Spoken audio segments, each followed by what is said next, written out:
Bueno, ya estamos en directo. Vamos a empezar con este segundo encuentro de la espiritualidad del cuerpo, de Alexander Lowen. Y habíamos quedado en la parte de la armonía, ¿no? ¿Por qué, explica acá el autor, por qué perdemos la armonía? ¿Qué es la armonía? ¿No? Cuando nosotros decimos la palabra armonía, podemos entender, ¿no?, como algo que es sinónimo de equilibrio, ¿no?, de plenitud. Pero la armonía justamente es un atributo que el hombre ha perdido. ¿Cuándo pierde la armonía el hombre? Cuando empieza a conocer sobre el bien y el mal, lo correcto y lo incorrecto. Ya el hombre, cuando pierde esa armonía, ¿no?, deja de estar seguro. Hay una anécdota que todos conocemos, el mito, ¿no?, del paraíso, de Adán y Eva, en el que la serpiente le dijo a Eva, ¿no?, que si le hacía caso iba a poder, digamos, conocer el bien y el mal. Ese árbol, ese fruto, ¿no?, que era la manzana, ¿no?, representado por la manzana, que Dios le había dicho que no comieran, ellos lo comen, y ahí es donde empieza a tomar conciencia de sí mismo el hombre. Hasta ese momento estaban desnudos, vivían en armonía. A partir de este conocimiento se pierde la armonía, se pierde el equilibrio. Y se les dice o se los condena a que para ganarse el pan iban a ganarlo con el sudor de su frente, ¿no? Tenían que trabajar. Entonces esta autoconciencia o conocimiento de sí mismo se puede entender como que es a la vez la gloria y la maldición de la humanidad. Es este rasgo que lleva al hombre a crear y también el que hace aflorar su deshumanización, su crueldad y su codicia. El hombre se ve a sí mismo como una especie de Dios por la magnificencia de sus conquistas, pero en su obsesión por conquistar, ¿no?, termina pareciendo más un loco o un demente que un Dios. Al ser consciente de sí mismo, el hombre se ha convertido en un extraño para el mundo natural. Tal vez inepto sea el término más adecuado, porque refleja la creciente conciencia del hombre moderno de ser incapaz. Algunas personas se aferran literalmente a su falta de aptitud y se dedican a correr maratones o a levantar pesas, pero por mucho que hagan estas actividades, no pueden sentir esa alegría de estar vivos y sanos. Para eso su conciencia de sí mismos debe tener como base una conciencia del ego. Estos dos conceptos son diferentes, aunque parezcan iguales. Para ser consciente de sí, el individuo debe situarse fuera de sí mismo. La conciencia de sí implica una fisura en la personalidad, que puede oscilar desde un pequeño resquebrajamiento hasta una escisión total como la esquizofrenia, ¿no? Para tener conciencia del ego, ¿no?, que no es lo mismo tener conciencia de sí, una cosa es tener conciencia de sí y otra cosa es conciencia del ego, una persona debe percibir el estado de sensibilidad de su cuerpo. Todos conocemos la historia del ciempiés, que cuando trató de pensar qué pata había de mover primero, no se pudo mover en absoluto. Por suerte para el ciempiés y para nosotros, todas las funciones importantes del cuerpo son autorreguladoras. Sin embargo, a diferencia del ciempiés, los humanos podemos pensar en ciertas actuaciones y movimientos y programarlos conscientemente en nuestra conducta. Pero cuando lo hacemos, corremos el riesgo de tratar al cuerpo como una máquina y destruir su armonía. Entonces este yo, en relación con el cuerpo, es como un jinete y su caballo. Si el jinete impone su voluntad, logrará que el caballo haga todo lo que quiera, pero habrá sacrificado la armonía natural del animal. Si lo guía, permitiéndole que responda a sus propias sensaciones, caballo y jinete se unirán en movimientos graciosos y placenteros. Esta analogía es importante porque como humanos podemos actuar de dos formas, voluntaria o involuntariamente. ¿A qué le llamamos movimientos voluntarios? Caminar, escribir un libro, preparar una comida. Y los involuntarios, parpadear, crisparse, respirar, ocurren, queramos o no. Otros, en cambio, pueden ser refrenados por la mente, pero se los considera involuntarios porque son espontáneos. En el transcurso de una conversación, por ejemplo, hacemos muchos gestos que no son voluntarios, ¿no? Son movimientos preconcebidos. Por ejemplo, nos llevamos una mano a la boca o a la cara, juntamos las manos, movemos una pierna. Muchas veces no advertimos el movimiento a menos que centremos la atención en él. Los movimientos voluntarios tienen una finalidad consciente. Por ejemplo, me cepillo los dientes, me visto, como. La gama de actos voluntarios es reducida en comparación con los involuntarios. Los involuntarios recorren constantemente el cuerpo. Dejando de lado los movimientos de los órganos internos, todos experimentamos infinidad de pequeños movimientos en la superficie del cuerpo, ¿no? Nosotros no somos conscientes porque son movimientos involuntarios, pero el cuerpo está literalmente en constante movimiento, incluso cuando dormimos.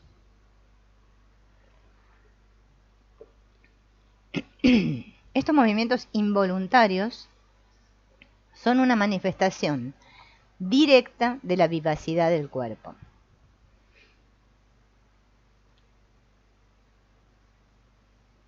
La falta de armonía es una señal de malestar, o sea, podríamos tomarlo como sinónimo, ¿no? Cuando yo estoy mal, cuando tengo un malestar, es porque yo estoy en desarmonía, ¿no? O me falta armonía.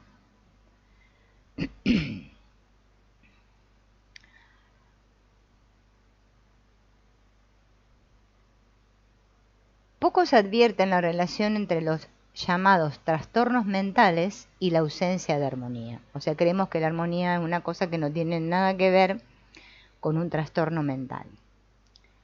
Y esta confusión surge porque la medicina no opera sobre la base de una comprensión de la salud, sino solo de algunos conocimientos de la enfermedad a la que se concibe siempre como síntoma perturbador o disfunción. Es como que no hay una perspectiva entre el síntoma, ¿no?, y la salud o el malestar. Todo trastorno de la personalidad afecta por igual al cuerpo y a la mente. Debemos considerar el problema psicológico como un reflejo del problema físico y viceversa. La terapia que es eficaz es la que fomenta la salud basada en una comprensión de cómo y por qué el individuo ha perdido su armonía.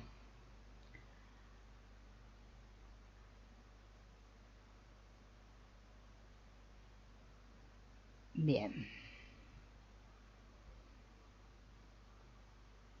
Acá, bueno, el autor da un ejemplo, ¿no? Lo voy a saltear.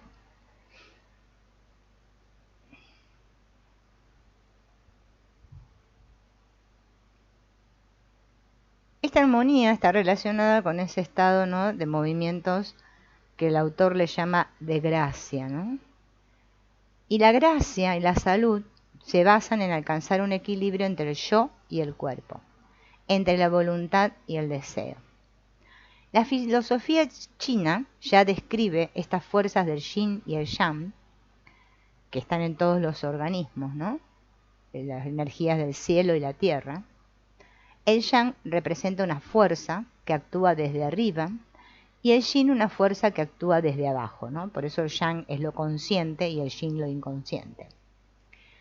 El exceso o la insuficiencia de una u otra de estas energías perturba el equilibrio de que depende la salud. O sea, cuando hay un desequilibrio entre el yin y el yang, hay una pérdida de salud. La relación entre el yo y el cuerpo, entre la voluntad y el deseo, es también comparable a la relación entre el caballo y el jinete. A un caballo que galopa, el deseo le brinda la fuerza de la motivación.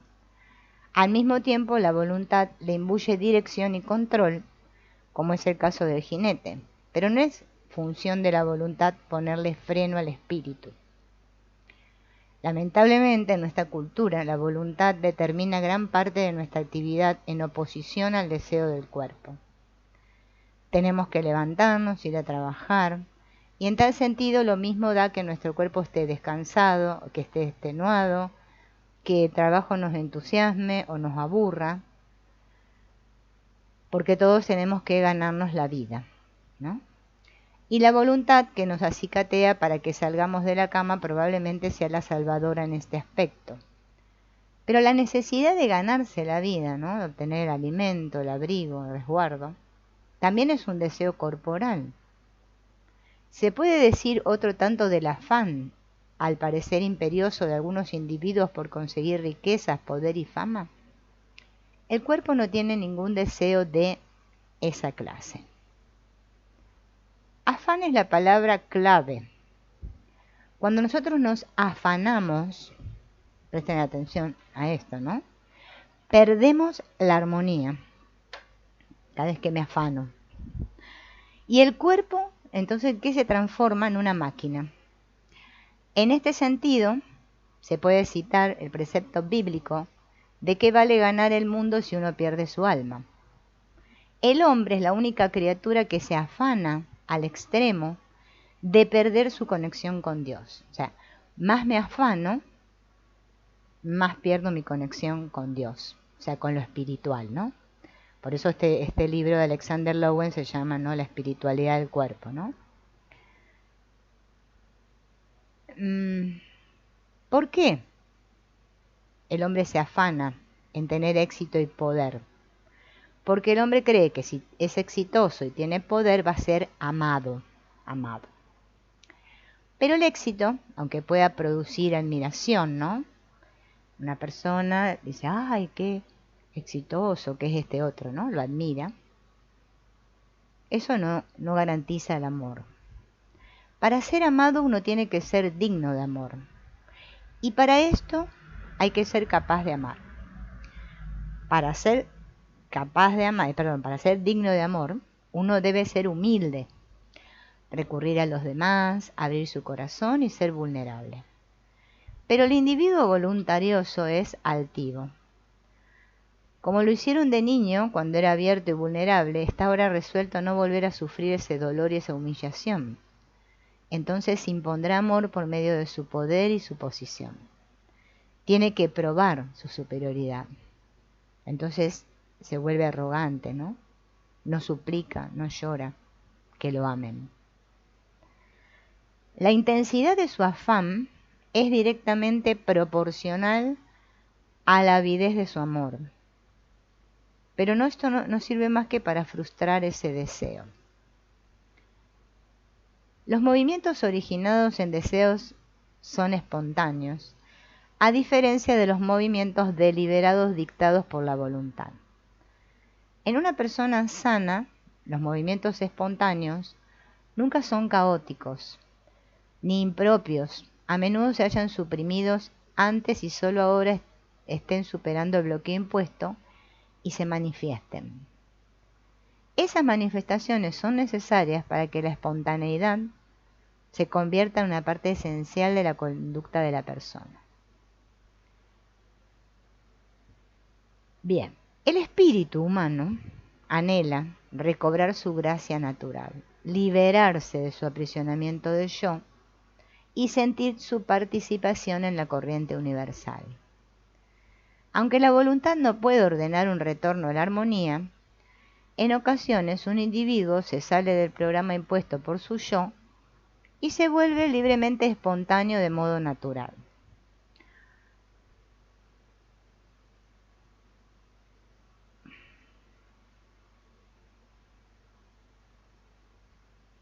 Bien.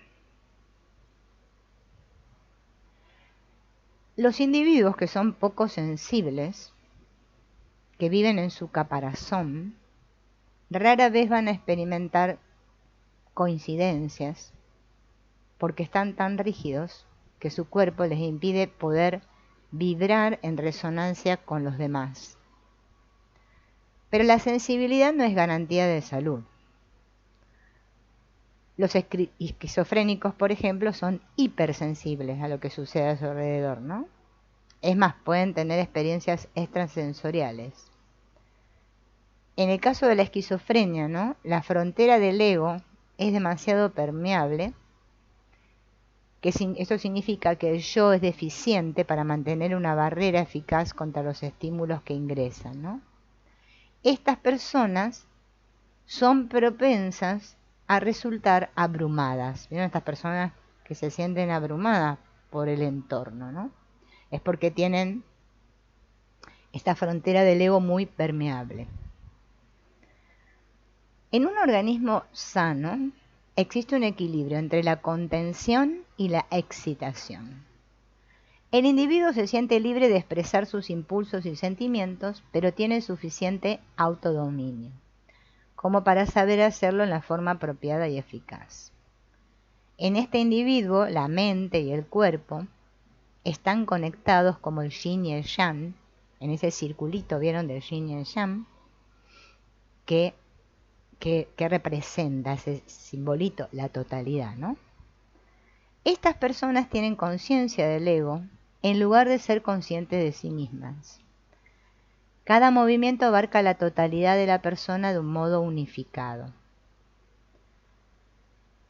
O sea que la armonía, ¿no?, radica en permitir que el cuerpo se mueva a sí mismo. Este proceso es destruido muy temprano en nuestra vida porque ya nuestros padres desconfían de la capacidad del cuerpo de autorregularse. Y por ejemplo, ya nomás en el caso de cuando alimentan a su hijo, ¿no? No les permiten ni siquiera seguir sus propios impulsos. Bien.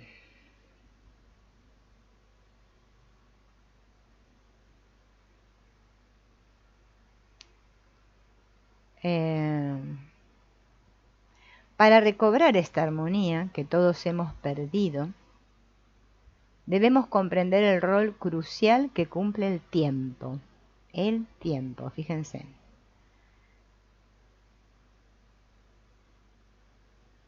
Y vamos a ver un ejercicio que presenta acá el autor para justamente ilustrar cómo la tiranía del tiempo nos roba la armonía. El tiempo nos roba la armonía. Para hacer este ejercicio tenemos que elegir alguna actividad de las que realizamos diariamente, por ejemplo, limpiar la casa, preparar la comida, escribir una carta, viajar en colectivo, caminar. Vamos a hacerlo con la de caminar, ¿no? Me doy cuenta de que a menudo estoy tan apresurado por llegar a algún lado que apenas soy consciente de que estoy caminando. ¿Percibo lo desgarbado de mis movimientos? ¿Qué puedo hacer para tomar conciencia de esto? Tratar de aminorar la marcha de modo que yo pueda sentir cada paso, pero no pensar en cómo camino, sino que nuestro cuerpo lo haga caminar a su propio ritmo. El yo consciente simplemente se deja llevar de paseo.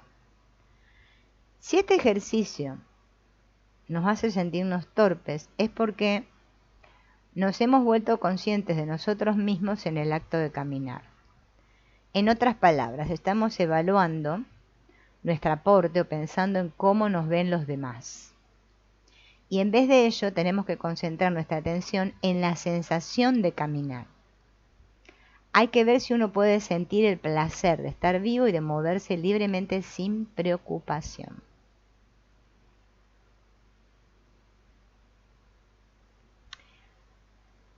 El tiempo está muy relacionado con el ritmo. Fíjense que hasta para caminar hay un ritmo, ¿no? Una pierna, después la otra, después la otra. Todo tiene un ritmo. Entonces, cuando hacemos este ejercicio, ¿no? Es como que tomamos conciencia del ritmo relacionado con el tiempo, ¿no?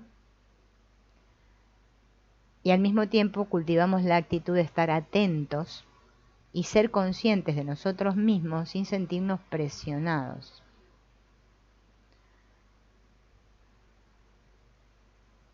Bien, otro ejercicio. Este consiste en el simple movimiento de extender una mano para saludar a alguien o darle algo. Párate con los pies derechos y separados unos 20 centímetros. Flexiona levemente las rodillas. Extiende el brazo como para entregarle algo a alguien o para saludar, ¿no? Y luego llévalo nuevamente al costado del cuerpo y vuelve a intentar llevar el brazo, ¿no? Pero antes de extender el brazo, haga presión en el suelo con el pie correspondiente. Por ejemplo, si estiro la mano derecha, el pie derecho, ¿no? E inclínese levemente hacia adelante mientras extiende el brazo. La onda que produce el movimiento debería comenzar desde abajo y recorrer todo el cuerpo. Hay que estar consciente si uno puede percibir la diferencia, ¿no? Entre una acción que abarca todo el cuerpo, ¿no? Y no una que solamente es una parte del cuerpo. Entonces, el tema este de la armonía es un conflicto entre el yo y el cuerpo. Este conflicto genera una división entre pensamiento y sentimiento, voluntad y deseo, control y abandono, mitad superior e inferior del cuerpo. Cuando la mitad superior del cuerpo domina la personalidad, perdemos la armonía. Para restablecer la espiritualidad del cuerpo debemos invertir esta actitud, debemos movernos desde el suelo, en respuesta al sentimiento. Un movimiento armonioso se inicia en la parte inferior del cuerpo y corre para arriba y hacia afuera, siguiendo una onda, ¿no? Una onda de excitación. Entonces, ahora lo que vamos a ver es entender esto de la sensación y los sentimientos, que no es lo mismo. Nosotros, hola Aurora, bienvenida. Nosotros no estamos conscientes de nuestras sensaciones, bueno, menos de nuestros sentimientos, ¿no? Si recordamos, dijimos que la espiritualidad del cuerpo es la sensación de estar en unión con el universo. Eso es la espiritualidad del cuerpo. Una sensación no es solo una idea o una creencia. Es más que un proceso mental porque incluye a todo el cuerpo. Una sensación consta de dos elementos, una actividad corporal y una percepción mental de esa actividad. Se puede considerar a la sensación, ¿no?, a la fuerza unificadora entre mente y cuerpo que conecta la mente consciente con la actividad corporal. Acá doy un ejemplo durante el sueño, ¿no? El cuerpo puede debatirse, pero no hay sensación, dado que la mente consciente está inactiva, o sea, está dormida. Pero se puede estar con la mente activa y alerta también, sin tener sensaciones, si el cuerpo no despliega ningún movimiento espontáneo. Si una persona deja un brazo absolutamente inmóvil al costado del cuerpo durante varios minutos, va a empezar a sentir que pierde la sensación del brazo. Y es posible que el cuerpo esté activo, ¿no?, sin que se produzcan sensaciones, si hay una división entre el órgano perceptor el yo y el objeto de la percepción, el cuerpo. Este trastorno, dice el autor, es típico de la personalidad narcisista.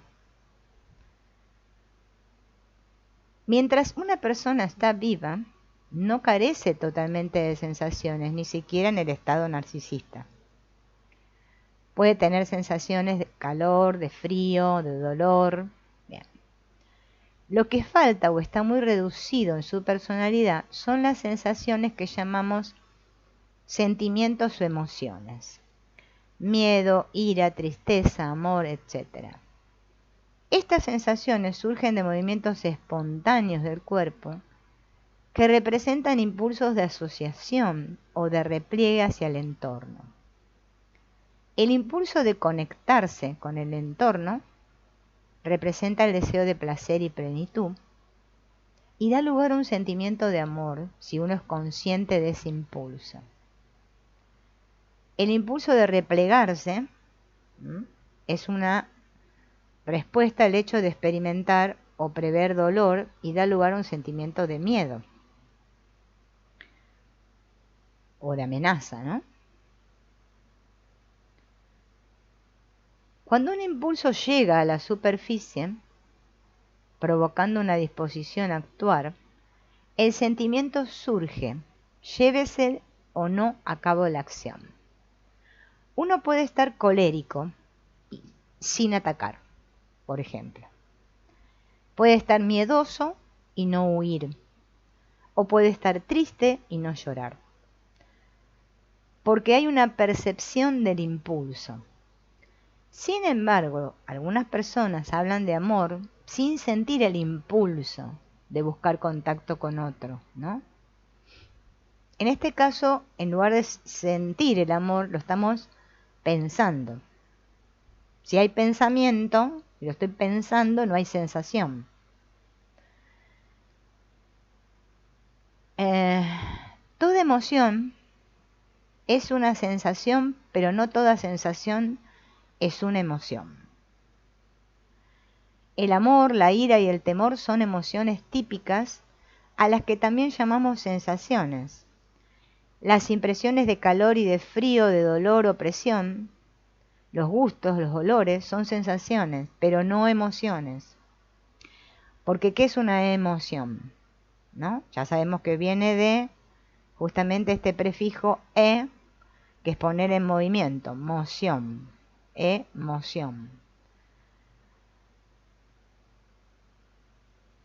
Las emociones se experimentan como respuestas corporales totales.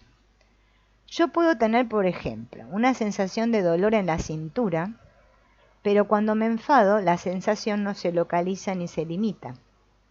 Estoy enfadado globalmente. Sin embargo, los impulsos asociados con las distintas emociones varían y buscan diferentes vías de expresión. La comprensión funcional de la sensación debe basarse en los procesos energéticos del cuerpo vivo. Estos procesos son de dos tipos. Una actividad pulsátil generalizada en los órganos y en el cuerpo en su totalidad, e impulsos y reacciones específicos como los anteriormente mencionados. Los movimientos de expansión y contracción son los signos manifiestos de la fuerza vital de un organismo. Para esto se requiere un ritmo. Por ejemplo, acá da el ejemplo de la medusa, ¿no? Fíjense en que hace este movimiento, ¿no? Para ir impulsándose, ¿no?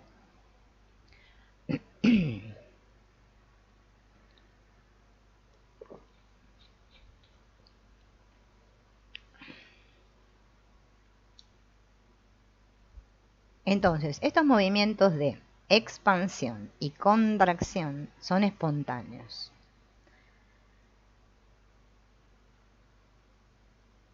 Cuando la respiración se vuelve libre, fácil y profunda, se nota que la persona entra en un estado de paz y tranquilidad. Este estado no se asocia con una emoción, pero sí tiene una cualidad sensible. Nadie puede decir no siento nada.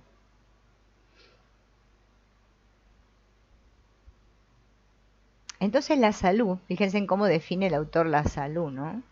No es la ausencia de dolor, sino la presencia de una condición básica de placer en el cuerpo. Nuestra capacidad de percibir lo que le está sucediendo a otra persona, que se llama empatía, se basa en el hecho de que nuestros cuerpos resuenan con otros cuerpos vivientes. Si no resonamos con otros es porque no resonamos dentro de nosotros mismos. O sea, para poder resonar con otros, yo tengo que resonar primero dentro de mí mismo, ¿no? Por ejemplo, si un individuo dice, yo no siento nada, es que ha suprimido no solo su propia sensación de estar vivo, sino todo sentimiento que pudiera tener por otros, ¿no? Esta sensibilidad reside en la membrana que circunda el organismo, ¿no? Una membrana selectivamente permeable que permite la entrada de alimentos y sustancias esenciales y la salida de los productos residuales. Eso mismo hace cada una de nuestras células. La selectividad, la capacidad de distinguir entre diferentes estímulos, es la base de la percepción y el estado consciente. El estado consciente es un fenómeno de superficie. Nuestra percepción del mundo depende en gran medida del funcionamiento de los órganos fundamentales de los sentidos, todos los cuales son estructuras epidérmicas o de superficie especializadas. La información que reciben estos órganos se retransmite al cerebro a través de los nervios, donde es proyectada en la pantalla de la mente de modo que podamos reaccionar a los estímulos que penetran. Sin embargo, ninguna sensación en particular acompaña a la información. La sensación depende del carácter de nuestras respuestas. Si nuestra respuesta es positiva, es decir, si el estímulo provoca un movimiento expansivo en el cuerpo, sentimos placer y excitación. Si nuestra respuesta es negativa, si el estímulo produce una contracción en el cuerpo, vamos a sentir temor. O sea, esto es sencillo comprenderlo, ¿no? Expansión, amor, contracción, temor. Bien, o dolor también, ¿no? Nosotros creemos que estas sensaciones, ¿no? Se las atribuimos a los estímulos por sí mismos, en sí. Pero en realidad son las percepciones de nuestras respuestas. Si estuviéramos anestesiados de tal forma que ninguna respuesta fuera posible, no sentiríamos nada en absoluto. Pero nuestras acciones no están determinadas exclusivamente por los estímulos que recibe el cuerpo. También respondemos a impulsos que surgen espontáneamente desde nuestro interior. Estos impulsos se relacionan con nuestras necesidades. La necesidad de excitación da lugar al impulso de buscar contacto con otro cuerpo, mientras que la necesidad de alimento da lugar al impulso de comer. Estos movimientos internos también producen sensaciones cuando llegan a la superficie del cuerpo y al cerebro. Ahí tiene lugar la percepción, ¿no?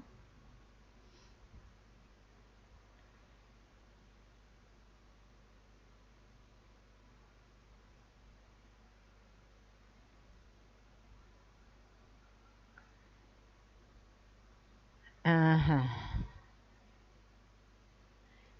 Nosotros, ¿no? Nuestro yo tiene una función motriz. Además de percibir, también podemos movernos, ¿no? Los músculos son los encargados en este tema de movernos, ¿no? Estos músculos son controlados por nervios que parten de los centros conscientes del cerebro. Es el yo el que controla toda acción consciente. Este sistema de los músculos voluntarios, ¿no? Son como una serie de líneas onduladas y está cerca de toda la superficie del cuerpo, ¿no? Es como una envoltura interna. Todo impulso debe poner en marcha este sistema al buscar su expresión. El yo puede, por lo tanto, dirigir o bloquear la expresión de un impulso por vía de la contracción de los músculos, impidiéndoles así actuar. Un impulso bloqueado no puede producir una sensación porque no llega a la superficie, donde tiene lugar la percepción. Y así no me puedo expresar, ¿no? Por eso que todos vivimos contracturados, ¿no? Y contraídos, ¿no?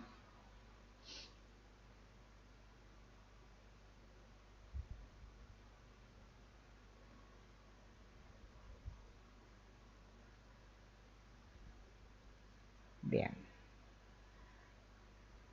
Las emociones, dice el autor, son la expresión directa del espíritu de una persona. Se puede calibrar la fuerza del espíritu de un individuo por la intensidad de sus sensaciones, la grandeza de su espíritu y por la profundidad de sus sentimientos y la paz de su espíritu por la serenidad de sus emociones. Cuando uno se mueve con sensibilidad, el movimiento tiene gracia porque es el resultado de una corriente energética en el cuerpo. Por lo tanto, la sensibilidad es la clave de la gracia y la espiritualidad del cuerpo. O sea, si no soy sensible, no puedo expresarme, ¿no?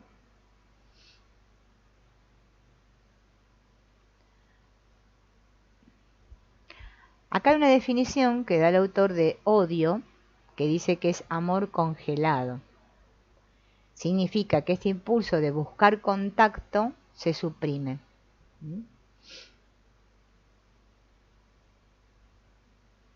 ¿Por qué el hombre siente odio? Porque este odio es una reacción secundaria a la experiencia o a la amenaza de ser herido por alguien a quien ama. La reacción primera e inmediata es la de tristeza e ira. Si se expresan estos sentimientos, la persona no se congela. La supresión de estos sentimientos, por medio de la tensión muscular,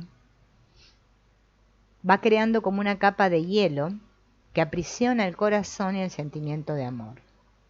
También aprisiona el espíritu y rompe la conexión con el espíritu universal. La tristeza es la reacción natural ante la pérdida de amor. La ira también está relacionada con el amor. No sentimos ira hacia quienes nos son indiferentes. Nos alejamos de ellos. Nos provocan ira aquellos a quienes queremos cuando nos hieren, frustrando nuestro deseo de disfrutar la intimidad del amor.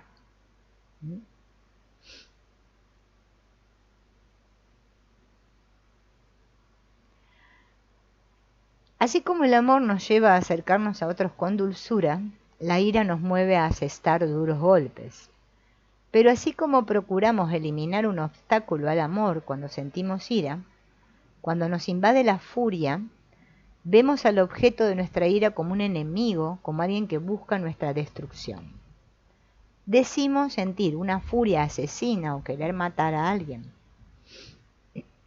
Muchas veces esta furia se vuelca contra una persona inocente, en especial los hijos. Nada enfurece tanto a los padres como un hijo rebelde o desobediente. El padre reacciona como si el hijo, al contrariar su voluntad o negar su poder, le estuviera infligiendo una herida mortal. Esa furia se deriva de una herida que le fue infligida al padre, ¿no? O a la madre, cuando él mismo era un niño. Entonces, como yo ya estoy herido como padre, cuando mi hijo se revela ante mí, entonces yo siento furia, ¿no? El doblegamiento de su espíritu cuando se le castigó severamente por atreverse a hacerle frente a un padre autoritario y desamorado. La supresión de la ira frente al trato cruel hace que esta ira quede enquistada en su personalidad, quedando como en la semilla, ¿vieron? Que ahí va a salir la plantita, latente, hasta que un día, ¡puf!, explota y se descarga contra alguien que es inocente.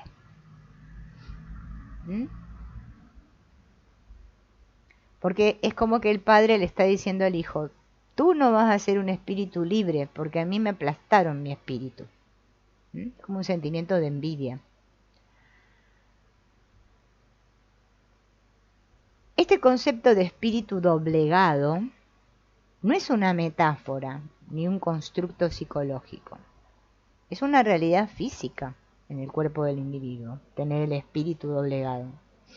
Toda persona cuyo espíritu ha sido doblegado retiene una furia suprimida que queda enquistada en la tensión muscular de la parte superior de la espalda y los hombros. O sea que si sentimos tensión muscular en la espalda y en los hombros, porque tenemos furia enquistada, mucha furia enquistada. A veces nosotros nos preguntamos, ¿no? ¿Por qué nos duele la espalda? Esta tensión se puede ver como un quiebre en la línea natural de la espalda, ¿no? Como una convexidad exagerada justo debajo de los hombros, o en la región lumbar como una lordosis o un aplanamiento de la curva natural de esa parte del cuerpo. Este aplanamiento de la curva de la región lumbar hace que la pelvis se desplace hacia adelante, destruyendo toda sensación de prestancia en la persona. Se adquiere una posición equivalente a la de un perro con el rabo entre las patas, como una cola para adentro. Vienen las personas que tensan las piernas así y tiran la cadera hacia adelante y tensan los músculos de la cola, ¿no? Bien. Es como si le hubiesen pegado una patada en el trasero y se lo hubiesen metido para adentro, ¿no? Uno de los traumas que produce esta condición es cuando uno de niño recibió muchas palizas. La excesiva curvatura de la espalda, o sea, cuando tenemos la espalda curvada, ¿no?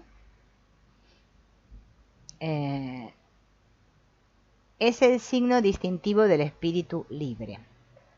La tensión crónica en los músculos de la espalda obstruye la corriente de excitación a lo largo de la columna, que se experimenta como un espíritu libre. Entonces, el espíritu del individuo está doblegado cuando lo torcemos así, ¿no? Y en tanto lo esté, ese individuo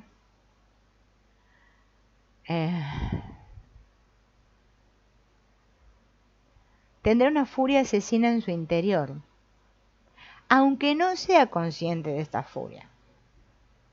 Y mientras esa furia siga sin expresarse, el individuo continuará doblegado.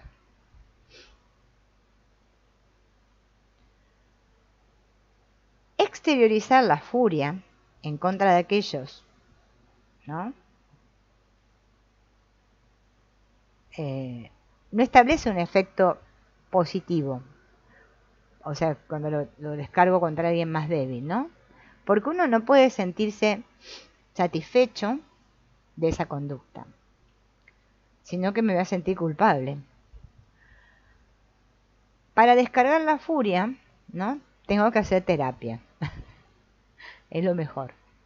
Puedo aflojar, ¿no? Y puedo trabajar con alguien que me haga hacer algunos ejercicios para descargarla.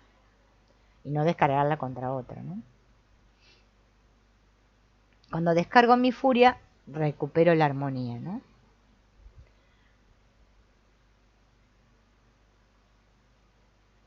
Tender los brazos en busca de contacto amoroso es un movimiento agresivo. La única diferencia entre extender los brazos por amor o para golpear con ira es que el primer movimiento es suave y flexible, mientras que el segundo es violento y duro. Aunque el sentimiento es distinto en cada una de las acciones, la fuerza del sentimiento es directamente proporcional a la longitud de la extensión. Una extensión total de los brazos expresa un sentimiento total. Si en cambio los hombros están trabados, porque se ha suprimido la ira, no puedo estirar los brazos mucho. O sea, esta extensión se acorta, ¿no? Y el sentimiento se debilita.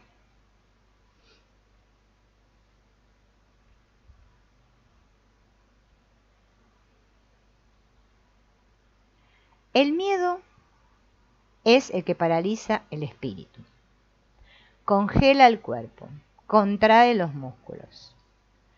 Cuando este estado persiste, el cuerpo se entumece y el individuo ya no siente el miedo, no siente nada.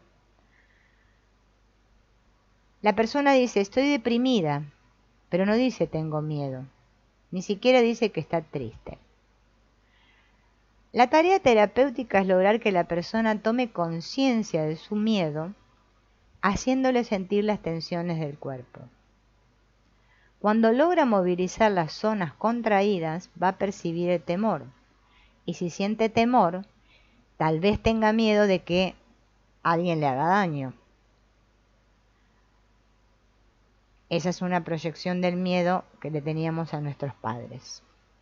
Pero también podría tener miedo a los impulsos que oculta el temor, en especial al de la ira o al de la furia. Si la tensión física del temor es crónica, su alivio solo puede lograrse convirtiéndolo en ira, es decir, cambiando la dirección del movimiento energético.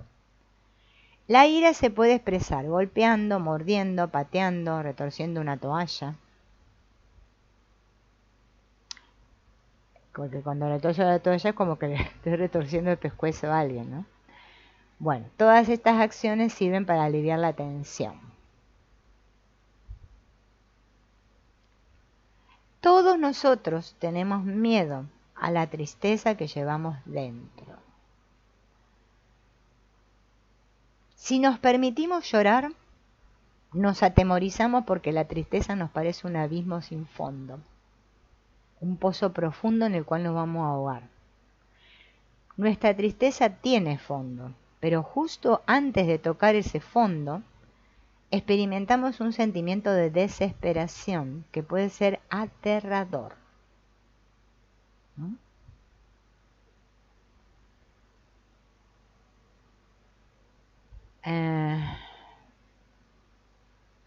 No se trata de llorar durante mucho tiempo, sino de llorar profundamente. Cuando esa onda convulsiva del llanto, ¿no?, se extiende a la base pélvica, se abre una puerta, permitiendo que la persona salga a la luz del sol. Esa puerta es el aparato genital, a través del cual tiene lugar, con el orgasmo, un renacimiento.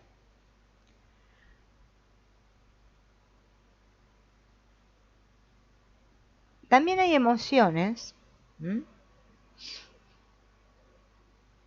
como las que ya describimos, el amor, la ira, el temor.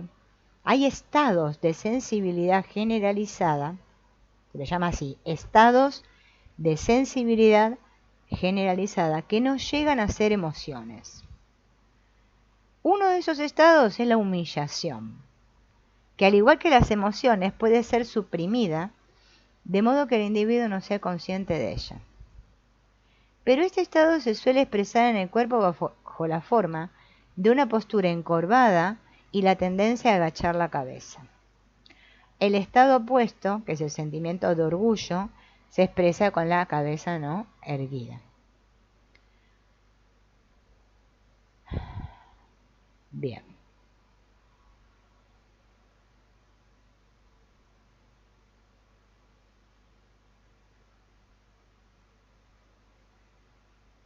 Agachar o bajar la cabeza es también un signo de vergüenza, que se asocia con el carácter sexual del cuerpo. Muchas mujeres que llevan esta carga suprimen la humillación tensando crónicamente los músculos que sirven para agachar la cabeza. Y con el tiempo estos músculos contraídos forman un nudo en el cuello.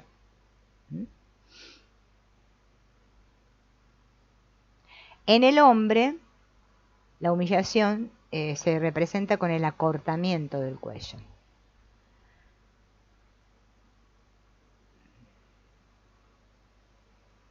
Otro estado de sensibilidad es la culpa. La culpa es más extraña porque no adopta ninguna expresión corporal localizada. Es una emoción sentenciada. El sentimiento de culpa se asocia con la sensación de haber hecho algo malo y constantemente juzgamos las conductas como buenas o malas. Entonces toda persona puede ser culpable, ¿no?, Pero muchos, por ejemplo, individuos que cometen un delito, ¿no? No se sienten culpables. Y muchos se sienten culpables sin haber cometido ningún delito. El sentimiento de culpa debe tener una base más profunda, una sensación de que uno tiene algo malo. Vamos a considerar este sentimiento de culpa considerando lo siguiente. Por ejemplo, él dice, como terapeuta le pregunta a sus pacientes si tienen alguna culpa por su sexualidad, en particular por el tema de la masturbación juvenil, ¿no? Muchos pacientes admiten que se masturbaban de niños con sentimientos de culpa. Algunos, en cambio, no sienten ninguna culpa por esa causa, pese a que sus padres le decían que eso era malo. Como lo dijo una vez una mujer, ¿cómo podía ser malo o incorrecto si me hacía sentir tan bien? Pero si por cualquier razón, digamos por temor o vergüenza, a uno no lo hiciera sentirse bien, entonces podría sentir culpa. La culpa está relacionada con la sensación general que se tiene en el cuerpo. Cuando uno se siente bien con uno mismo, no puede sentirse culpable por nada. Miren qué bueno este dato, ¿no? Si yo me siento bien conmigo mismo, no me puedo sentir culpable por nada. De igual manera, si una persona no tiene sensaciones en el cuerpo, tampoco puede sentir culpa. ¿Vieron esas personas que vemos que no sienten culpa por nada, ¿no? Un individuo se sentirá bien cuando la vida o el espíritu fluyan plena y libremente a través de su cuerpo. Cuando esto no sucede, porque tiene tensiones en el cuerpo que doblegan su espíritu, el individuo se va a sentir mal, o si no, no se va a permitir sentir nada. Cuando se siente mal, va a tener conciencia de la culpa. Y este sentimiento de culpa está relacionado con la supresión de la sexualidad o de la ira. Los pacientes se sienten culpables frente a sus padres, si se sienten culpables frente a sus padres, pierden su sentimiento de culpa cuando expresan plenamente su cólera hacia el progenitor en una terapia, ¿no? Sentir es la vida del cuerpo. Pensar es la vida de la mente. Vuelvo a repetir. Sentir es la vida del cuerpo. Pensar es la vida de la mente. Si una persona puede sentir su tensión, no como un mal o un dolor misterioso, sino como una defensa contra ciertos impulsos o sentimientos, su energía se va a movilizar para aliviar la tensión y permitir la apropiada expresión de sus sentimientos. Pero esto no es una tarea fácil. Conocer y sentir cuánto nos han herido puede provocar muchísimo dolor. Y el único modo de volvernos libres es sentir nuestras tensiones y percibir su conexión con los sentimientos suprimidos, de temor, ira y tristeza. Tomar conciencia de lo que se siente conduce a la expresión espontánea del sentimiento y a una descarga de la tensión.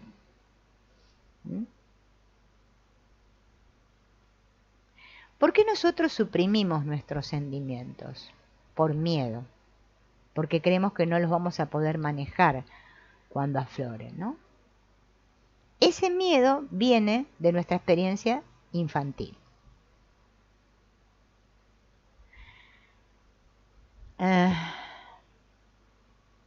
La ira suprimida de un individuo puede ser tan extrema como para incitarlo a matar, por lo que la mantiene sujeta sin darse cuenta de que la ira suprimida es como un explosivo que en cualquier momento ¡pum!, estalla la ira, ¿no?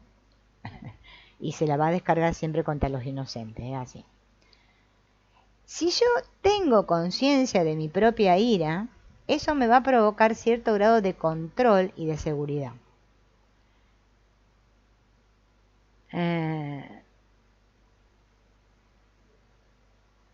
Entonces, para recuperar la armonía, que es con lo que empezamos hablando, tengo que sentir cada zona de mi cuerpo. ¿Mm? Hay personas que no sienten ciertas zonas de su cuerpo. Todos sabemos que tenemos una espalda, ¿no? Conscientemente. Pero poco sentimos la tensión en esa zona, o ni siquiera somos conscientes de si está flexible o rígida. ¿Mm? Una espalda insensible no puede cumplir todas las funciones de una espalda flexible y vital. Por ejemplo, la capacidad de sostener una posición o abandonar una posición depende de la flexibilidad. Y el que tiene el cuerpo rígido, también es rígido en la vida, en sus actitudes. Cualquier región del cuerpo que esté crónicamente tensa e insensible es una zona problemática que puede sufrir daños. Por eso después terminamos en una rotura de vértebras, una rotura de discos, ¿no? Algunos tienen que operarse. Entonces, primero yo tengo que determinar cuánta sensibilidad tiene cada parte de mi cuerpo. Y este ejercicio que vamos a ver ahora nos va a ayudar a averiguar en qué medida nosotros sentimos nuestro cuerpo. Bien, vamos a ver el ejercicio. Yo voy a ir leyendo el ejercicio, ustedes si quieren lo pueden ir haciendo en su casa, ¿no? Por ejemplo, siento mi cara, perdón, mi rostro, lo siento realmente, percibo mi expresión, siento mi boca tensa o relajada.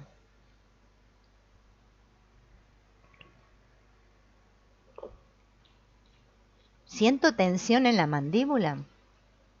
¿La puedo mover libremente hacia adelante, hacia atrás o hacia los lados sin sentir ningún dolor? ¿Siento tensión en el cuello o puedo mover libremente mi cabeza de izquierda a derecha? De arriba a abajo. ¿Tengo los hombros tiesos? ¿Los puedo mover adelante y atrás, arriba y abajo fácilmente? ¿Siento mi espalda? ¿Cómo está? ¿Rígido o flexible? ¿Mantengo el pecho en posición erguida o hundida? El pecho, ¿no? Erguida o hundida. ¿Muevo libremente el pecho cuando respiro? ¿Tengo el diafragma distendido? ¿Respiro abdominalmente? ¿Tengo la pelvis floja? ¿Se mueve mi pelvis cuando camino? ¿Siento mis nalgas en la silla cuando estoy sentado? ¿Siento los pies en el suelo cuando estoy parado caminando? ¿Siento normalmente mis pies? Parecen preguntas tontas, pero es que habría que ver si uno lo siente, ¿no? Bien, continuemos. Otra forma en la que podemos evaluar las sensaciones del cuerpo consiste en dibujar la figura de un hombre y una mujer en dos hojas de papel separadas, ¿no? Y así nos vamos a dar cuenta cómo está nuestro cuerpo y dónde está localizada tal sensación, ¿no? Por ejemplo, algunas personas dibujan figuras de la figura humana, ¿no? Sin manos ni pies, sin ojos o sin expresión facial. Otras dibujan figuras lineales, lo que denota una pérdida casi total de la sensibilidad corporal. Esto no quiere decir que esas personas sean insensibles si la pinchamos con un alfiler, ¿no? Sino que son incapaces de asociar sentimientos como la tristeza o la alegría o el temor con el cuerpo. A eso se refiere el autor, ¿no? Les voy a poner compartir pantalla acá y les voy a mostrar para que ustedes vean esta imagen, ¿no? Acá hay dos tipos de dibujo de figura humana, ¿no? Que revelan sensaciones del cuerpo. Esta figura, que por ejemplo se llama segmentada, ¿ven? Que se marca acá el bracito, ¿no? Acá la parte de la cadera, ¿no? O sea, como, se llama segmentada, ¿no? Muestra una sensación de falta de unidad en el cuerpo, ¿no? O sea, como que estoy fragmentado, ¿no? La ausencia de un sentido del ego y una figura, en el caso que dibujé así, significa eso. Y si es una figura lineal, es que soy poco sensible, ¿no? Falta de sensibilidad. La sensación de no tener cuerpo. El que dibuja así las figuritas así. Les quería compartir para que ustedes vieran, ¿no? Cómo es esto, ¿no?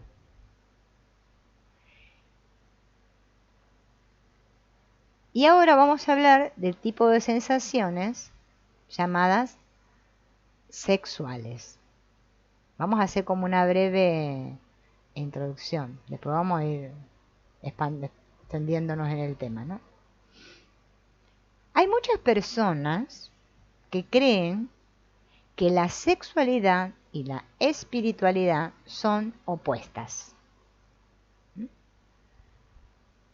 Creen o entienden que la espiritualidad se registra en la cabeza y la sexualidad tiene lugar en la parte inferior del cuerpo.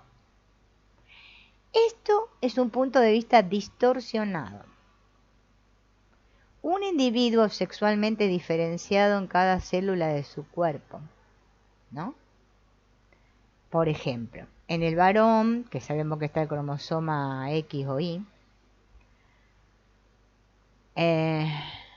dice, en el varón cada célula tiene dos cromosomas, uno X y otro Y, a diferencia de las células del cuerpo de la mujer que tienen dos cromosomas X. La espiritualidad es una función de todo el cuerpo. La espiritualidad disociada de la sexualidad se convierte en una abstracción. Y la sexualidad disociada de la espiritualidad es un acto puramente físico. Esta disociación es causada por el aislamiento del corazón, que corta la conexión entre los dos extremos del cuerpo. Cuando el sentimiento de amor ocupa la cabeza, uno percibe su propia conexión con el universo y lo universal, ¿no? Cuando ocupa la pelvis y las piernas, uno se siente conectado con la tierra y lo particular. O sea, hacia arriba, nuestro espíritu tiene una cualidad yang. Y hacia abajo tiene una cualidad yin. Por eso les decía consciente e inconsciente, ¿no? La corriente de excitación hacia arriba y hacia abajo en el cuerpo es pulsátil, lo que significa que no puede extenderse más en una dirección que en la otra. No podemos ser más espirituales de lo que somos sexuales. Cuando nuestro espíritu interviene plenamente en cualquier acto, este acto asume una cualidad espiritual debido a la trascendencia del yo. Esta trascendencia se puede experimentar del modo más vívido en el acto sexual, que lleva a la fusión de dos personas en la danza de la vida. Cuando se produce esta fusión, los amantes trascienden las fronteras del yo para convertirse en una unidad, ¿no?, con las principales fuerzas del universo. El amor es la clave. La intimidad entre un hombre y una mujer está motivada por el mismo sentimiento de amor que une a una madre con un hijo, ¿no?, o a una persona con su mascota, por ejemplo. El amor es un estado de excitación placentera que va variando en intensidad según la situación.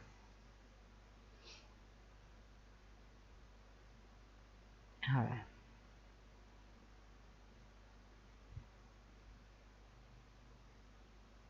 ¿Por qué se asocia al sexo con el gozo, ¿no? Porque el placer que obtiene la persona de la excitación del contacto, ¿no?, y porque además siente plenitud al descargar, ¿no?, la excitación.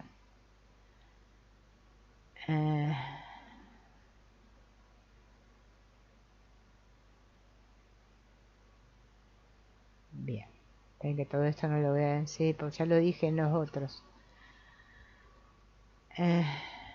¿Qué pasa? Después de una descarga orgásmica, la persona siente una profunda calma, ¿no? Puede quedarse dormida, ¿no? A ese adormecimiento los franceses lo describen como le petit mort, la pequeña muerte. Uno siente que ha renacido después de la experiencia sexual, ¿no? Hay como esta experiencia orgásmica es como la experiencia mística, ¿no? Es como una sensación de comunión. Pero mientras la experiencia mística es más moderada y calma, la orgásmica es más volcánica y conmocionante, ¿no? Hay una novela que se llama ¿Por quién doblan las campanas?, en la cual el héroe comenta, tras una experiencia orgásmica de esta clase, que sintió que la tierra se movía. En la experiencia mística la persona renuncia a su yo. En el orgasmo el yo se ve sumergido en un torrente de energía y sensaciones, ¿no? Bien. Vamos.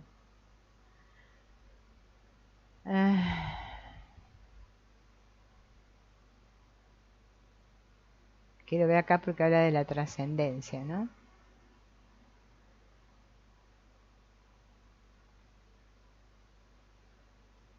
No, pero eso no lo vamos a leer, ¿no? Bien.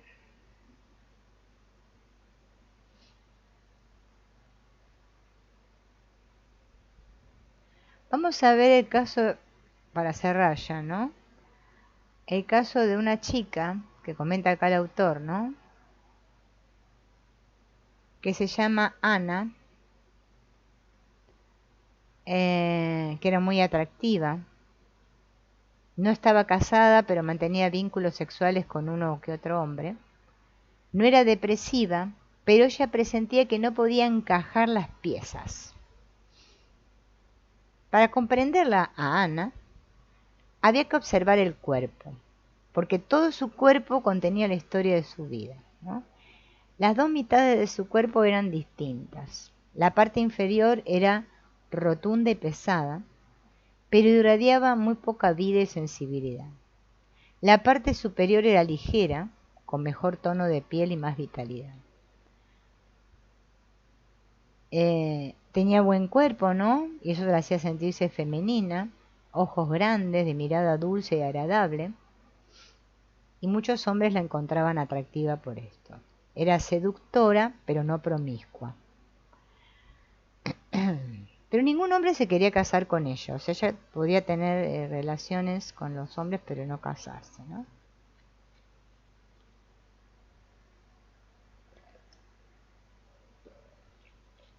¿Por qué? Porque ella estaba dividida, su cuerpo, ¿no? Una parte actuaba con independencia, de manera competente, y la otra no.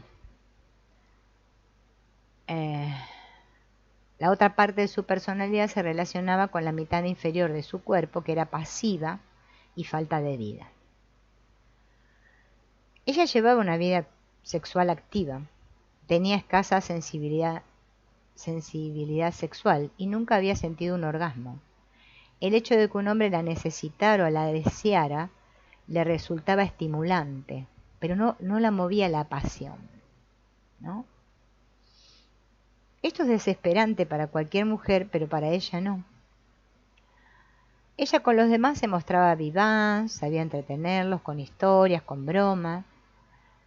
Entonces, llega un momento, después de tanta terapia, que ella revela la profunda desolación que llevaba adentro y que se la había negado conscientemente. Ella estaba convencida de que jamás conseguiría lo que deseaba. Había renunciado al anhelo de casarse y tener una familia, y tampoco tenía idea de lo que quería en realidad. Empezó a despojarse de su fachada de persona despreocupada y campechana y comenzó a deprimirse.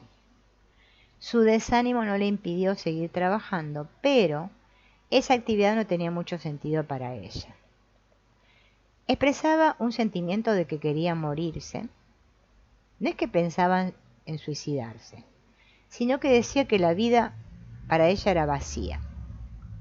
Esta desesperación fue un paso necesario para su recuperación, porque así tuvo que enfrentar la realidad. Así que Anne o Ana era una figura trágica. Su actividad sexual estaba desprovista tanto de alegría como de espiritualidad. Aunque pretendía moverse con desenvoltura y agilidad, no tenía un cuerpo armonioso. La pesadez de la mitad inferior de su cuerpo se debía a una restricción contra la excitación sexual. La constricción de su cintura mantenía esta falta de vitalidad al bloquear la corriente normal de excitación descendente. Su respiración tampoco llegaba hasta el vientre. Entonces, las sensaciones sexuales se coartan, dicen, cuando son causa de dolor, humillación y peligro.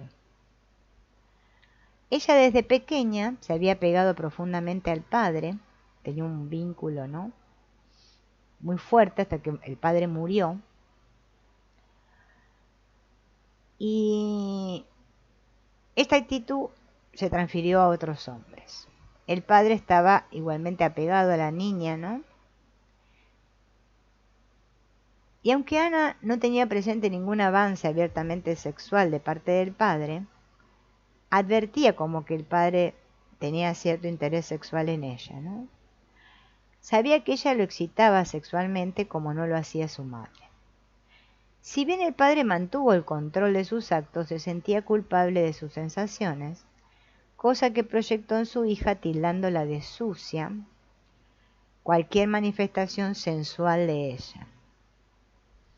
Entonces Ana quiso salir con chicos de su edad y el padre le dijo que era una ramera. Entonces Ana llegó a considerar su sexualidad como algo sucio, y esta sensación se localizó en la mitad inferior de su cuerpo. ¿Qué tuvo que hacer ella? Disociarse de su sexualidad, porque tenía que reconocer lo que quería su padre. Ya a medida que iba creciendo se le hizo tan arraigada esta actitud, ¿no? Entonces ya no podía encontrar ningún hombre que la pudiera amar plenamente. Entonces lo que había que hacer era devolverle la vitalidad a la parte inferior de su cuerpo, ¿no? En el nivel psicológico tenía que comprender, ¿no?, su persona y sus antecedentes. Físicamente necesitaba movilizar la mitad inferior del cuerpo hasta sentirlo. Empezó a hacerse consciente de su tristeza, dejó que su llanto aflorara, movilizó su ira,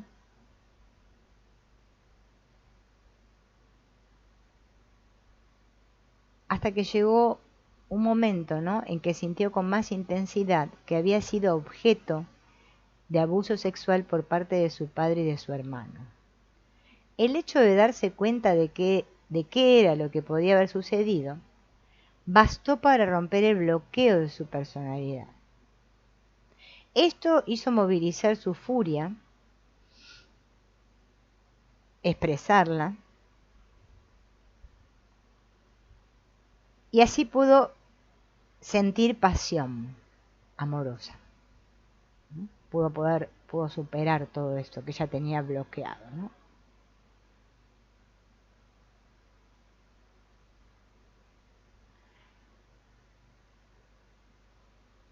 Dice que un cuerpo libre de mandatos del super yo, o sea, de los mandatos de justamente nuestros padres, portate bien, no levantes, no hagas esto, es un cuerpo libre de tensión. Un mandato tácito en nuestra cultura es que los niños deben controlar sus sentimientos. Este mandato se expresa: no pierdas la cabeza, no te dejes llevar por tus sentimientos, ¿no? La tensión asociada con el temor de perder la cabeza, escuchen lo que dice acá, ocasiona artritis en las vértebras cervicales y dolor de cabeza. la tensión asociada con el temor a perder la cabeza.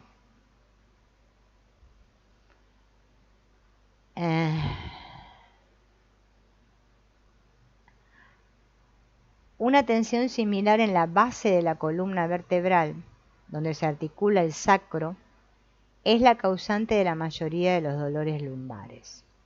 Esta tensión crónica, al actuar de forma concertada con la tensión de los músculos, ¿no?, pasa con el cuádriceps femoral, que une la pelvis con la pierna, inmoviliza la pelvis impidiéndole moverse espontáneamente. La pelvis inmovilizada queda volcada hacia adelante o hacia atrás. La pelvis se mueve libremente hacia adelante y hacia atrás con el movimiento natural del cuerpo y en armonía con las ondas respiratorias. Cuando la onda desciende a la pelvis, cada respiración la mueve hacia adelante. Con la inspiración, la pelvis se mueve hacia atrás. Pero si la pelvis está inmovilizada, ¿no? La pelvis quedó inmovilizado para la acción. Ahora les voy a mostrar estas figuritas. Voy a poner otra vez compartir pantalla para que ustedes vean, ¿no?, estas tres personas, la A, la B y la C. Fíjense en las distintas posturas, ¿no? Este está derecho. Este tiene como la pelvis para atrás, ¿no? Y este la pelvis para adelante. Está apretando las nalgas y encorva la espalda. Esta es la normal. La A es la pelvis normal floja.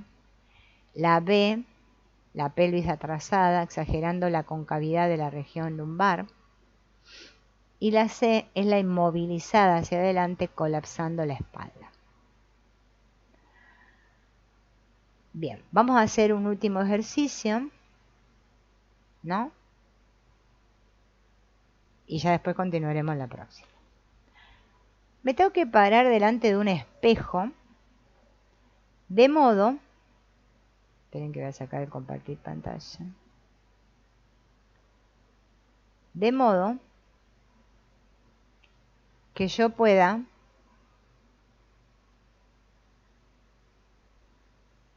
hola Juan Luis. Ay, no sé, el tema del libre albedrío. El libre albedrío es una expresión, ¿no?, que es bastante contradictoria si uno la empieza a descubrir, porque tenemos hasta cierto punto libre albedrío. Yo puedo tener, por ejemplo, libre albedrío, podría llamarle no sé, mira, quiero compartir este libro en un directo o no, por ejemplo, y parece que es mi libre albedrío, aunque yo decido, ¿no? Pero hay situaciones en nuestra experiencia que suceden y no tenemos ningún libre albedrío, sucedieron, ¿no?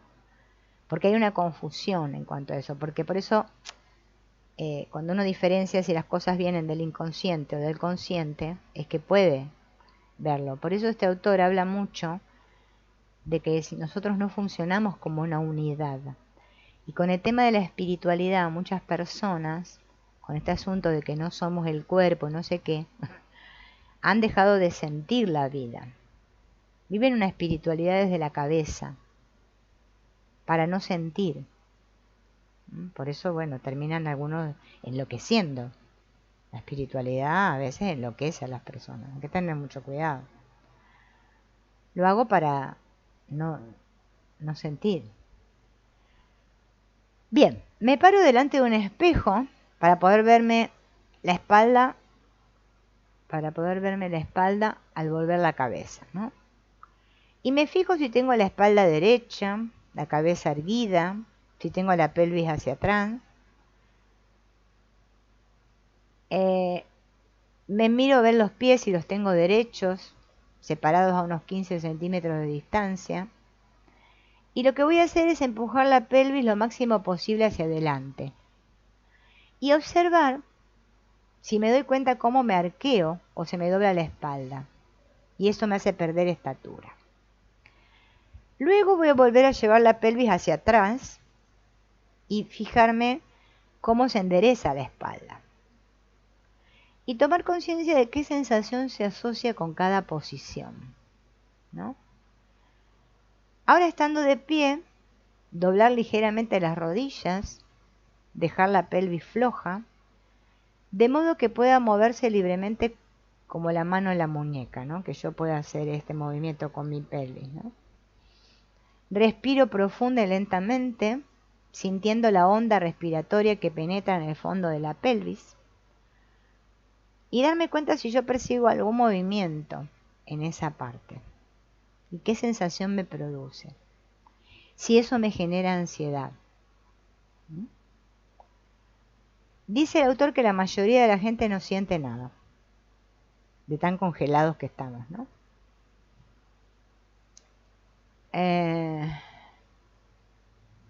La mayoría de la gente mantiene rígida la base pélvica por el temor inconsciente de que al aflojarla podría producirse una descarga inesperada.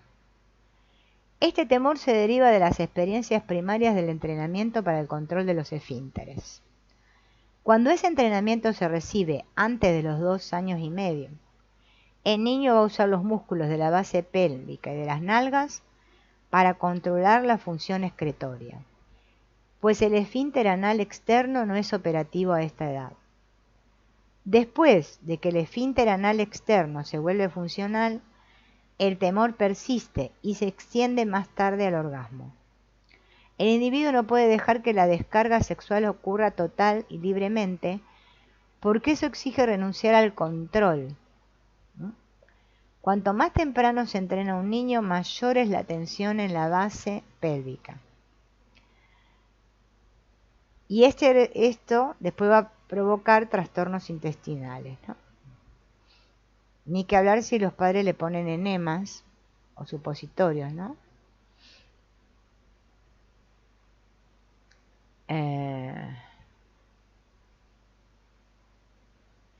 Hay 2 músculos esfinterianos alrededor del ano. El esfínter interno, que no es controlable conscientemente, que se mantiene cerrado hasta que se acumula la materia fecal y se llena el recto. Hasta el momento, el esfínter externo permanece abierto y relajado. Cuando el recto se llena y el individuo tiene necesidad de defecar, el esfínter interno se relaja, mientras que el externo se cierra hasta que el individuo está en posición de evacuar. Esto significa que en ausencia de la necesidad de defecar, se puede mantener la base pélvica relajada y el esfínter externo abierto, pero muchas personas temen que liberar la descarga sexual les ocasione una evacuación involuntaria. En algunos casos, este temor se generaliza y crea la ansiedad de desfondarse, ¿no? Todos los temores afectan a la base pélvica. Un susto repentino causa una aguda contracción. El temor suprimido por su parte provocará una tensión pélvica. Si no somos conscientes del temor, no vamos a sentir la tensión. Para distender la base pélvica, primero debemos tener noción del grado en que la mantenemos rígida. Y vamos a hacer este último ejercicio para advertir la tensión pélvica, ¿no? Hay que colocar los pies derechos y separados unos 20 centímetros, las rodillas ligeramente flexionadas, el peso del cuerpo hacia adelante y dejar que la pelvis se empuje hacia atrás. Tratar de empujar hacia abajo la base pélvica mientras respiramos profundamente llevando el aire al abdomen. Al mismo tiempo, tratar de abrir el esfínter anal como si fuera a expeler gases. No escapará nada a menos que se retenga algo, ¿no? Luego, empujar deliberadamente el ano y la base pélvica hacia arriba, apretando los glúteos. Notar si siento tensión. Luego, dejar caer la base pélvica y ver si la siento más relajada.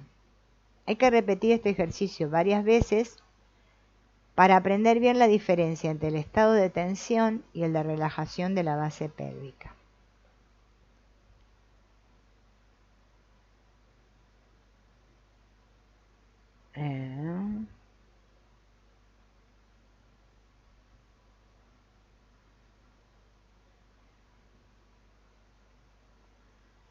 Si nosotros no podemos advertir la conexión entre la espiritualidad y la sexualidad, es porque hemos perdido el contacto con aquello que las une, el corazón.